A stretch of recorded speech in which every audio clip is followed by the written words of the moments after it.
Hi, good morning. So this is Rodolfo Eric Angat, your teacher again in environmental science.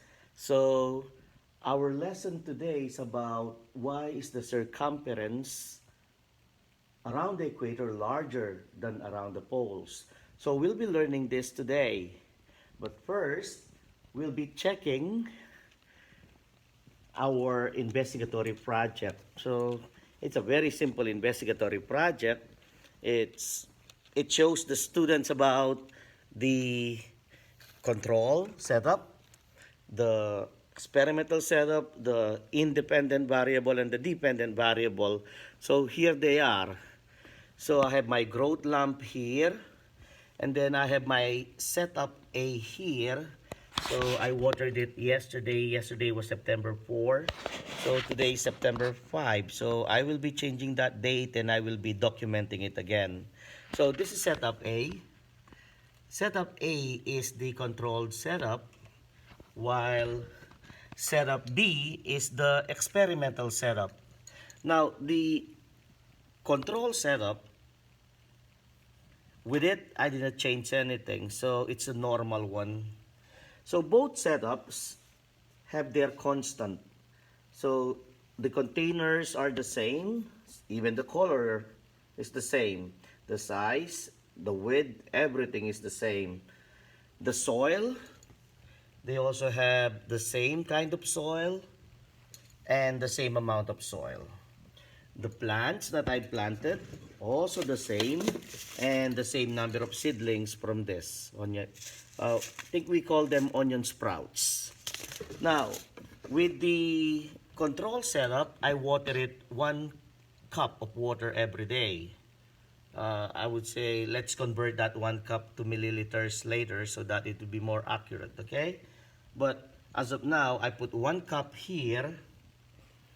And then on the experimental setup, I just water this setup with 1/2 cup of water. So I lessen the water by 1/2, by 50% with my experimental. And since I changed the amount of water or the amount of irrigation that I put on this one, so this one is the experimental setup.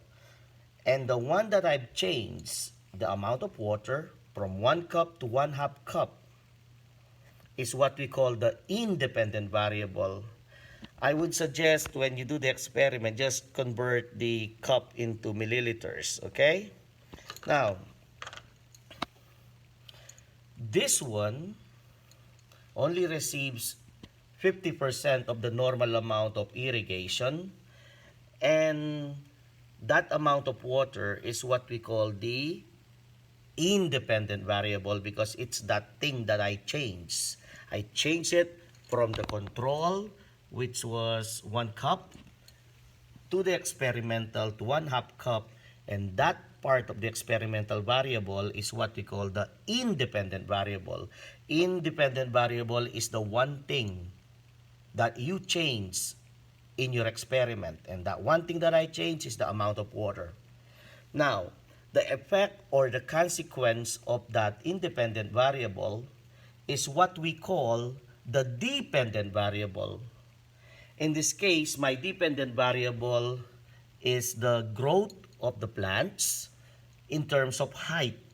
So I'm measuring every day the change in height that these plants exhibit compared to the height of the plants in the control setup. So to summarize, this is my experimental setup.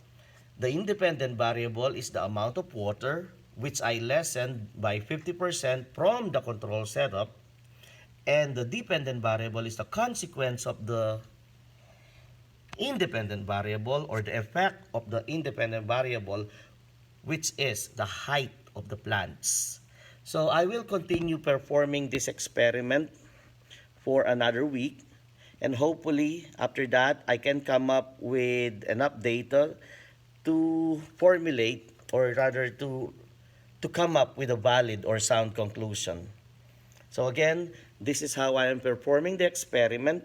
so that my students would have a deeper understanding on the differences between the control setup and the experimental setup, which has the independent and the dependent variable. Why am I doing this? Because the students will be performing, or they'll be conducting their own experiment, and they'll be writing their own investigatory project for the science fair this coming December. Hopefully they can do well. Again, thank you so much.